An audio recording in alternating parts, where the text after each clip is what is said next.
The following training is sponsored by the Nioga Library System. We serve our member libraries in Niagara, Orleans, and Genesee counties. Please visit your local library homepage and use your library card to get access to streaming videos, downloadable music, audiobooks, ebooks, and even more from the comfort of your own home. Thank you. Hello, welcome back. So this time we're going to talk about what Roger Bannister taught us about human achievement. And this was an article written in 2018 by Barry Brownstein.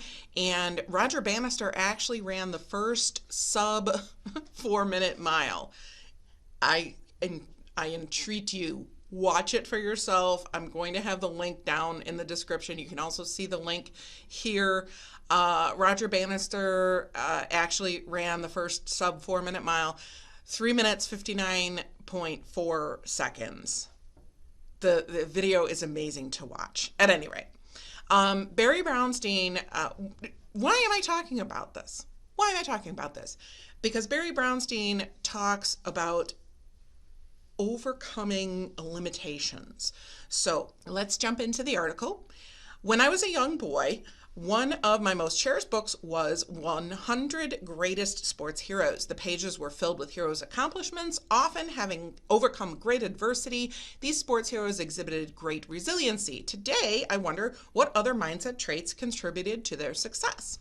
Roger Bannister, the first man to run a 4-minute mile, died last Saturday. Again, this was from 2018.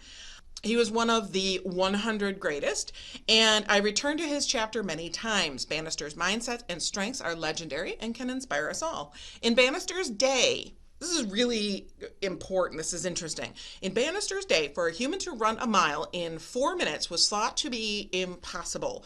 Runners were warned against even trying. Another great English runner and Olympic champion, Sebastian Coe, explained the belief barrier that Bannister had to break. Not only was it seen as a physical, mental barrier, but learned treatise in medical journals basically saying that if anyone tries this, then there's a chance they may lose their life in the process. Wow. Okay, so stopping here, my curiosity was completely aroused. I searched for 100 greatest sports heroes in both the Nioga system and the New York Public Library catalog. Suffice it to say, it's not there. But Nioga has a wonderful selection of books about Roger Bannister himself and the other men that set out to break the 4-minute mile. Just so you know, too, I had to figure this out to make sure I was right. If you run a 4-minute mile, that means that you're running at that point at 15 miles an hour. Oh. Okay, so you can certainly see, and I will have the link again down in the description, our Nioga books, the selection of books that we have about or that include Roger Bannister in them. So going back to the article by Barry Brownstein, in 1954, Roger Bannister broke that belief barrier. Bannister, because he did not share the same belief systems as others, was able to develop new training methods he had to fit in his strict schedule as a medical student. So good to note that there were medical doctors of the day saying you could die if you do this, and Bannister, being a medical student, said, I wonder, and went and did it. And he didn't die. Running the first 4-minute mile, Bannister shattered an unquestioned belief about the limits of human performance. Looking back at his miraculous run in unfavorable weather, Bannister reflected, "The earth seemed to move with me. I found a new source of power and beauty, a source I never knew existed." Coe reports that Bannister was always learning, always interested in training techniques, altitude training, why we were running quicker and faster. Conversations could go anywhere. He was always full of questions.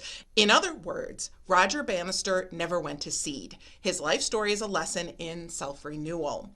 In his book, Self-Renewal, John W. Gardner tries to answer the puzzle of why some men and women go to seed while others remain vital all of their lives. Now, as an aside here too, again, I was curious. I went poking around for this particular book, the book called Self-Renewal by John W. Gardner.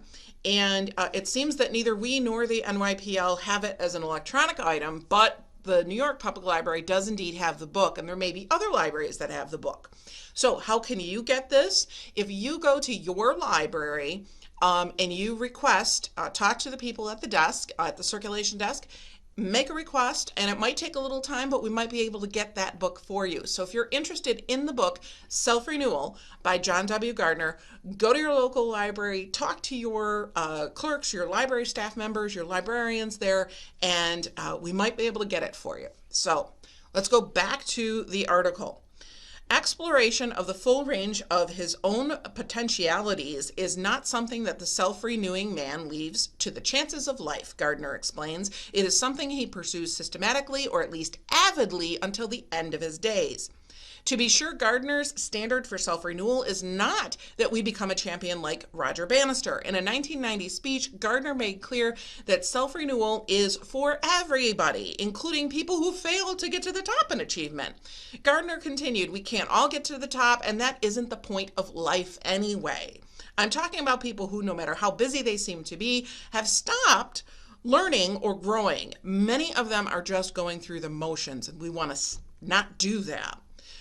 One way we go to seed is by clinging to rigid beliefs. Gardner warns we can't write off the danger of complacency, growing rigidity, imprisonment by our own comfortable habits and opinions. Look around you. How many people whom you know well, people even younger, and it's not an age thing, even younger than yourselves, are already trapped in fixed attitudes and habits. Going beyond rigid beliefs is at the heart of Bannister's legacy.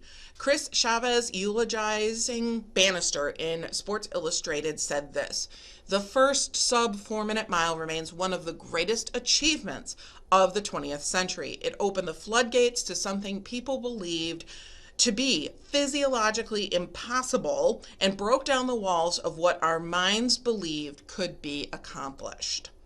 Limits, Bannister showed, are just a creation of our minds, Chavez tells us. Bannister didn't stop there. He continued to be a lifelong learner. Learning is not just becoming more skilled. You can come to understand your impact on others, Gardner advised, and so you develop your character. So this was a fascinating reminder of what we as humans can do. The last line I quoted here dovetails very nicely into the verbal judo videos I have done, as well as the soft skills series. I'll link those playlists below. There's a lot to be explored here, so if you have more ideas for me, please let me know, and I'm happy to cover this stuff. So thank you, and we'll see you in the next video. Bye now.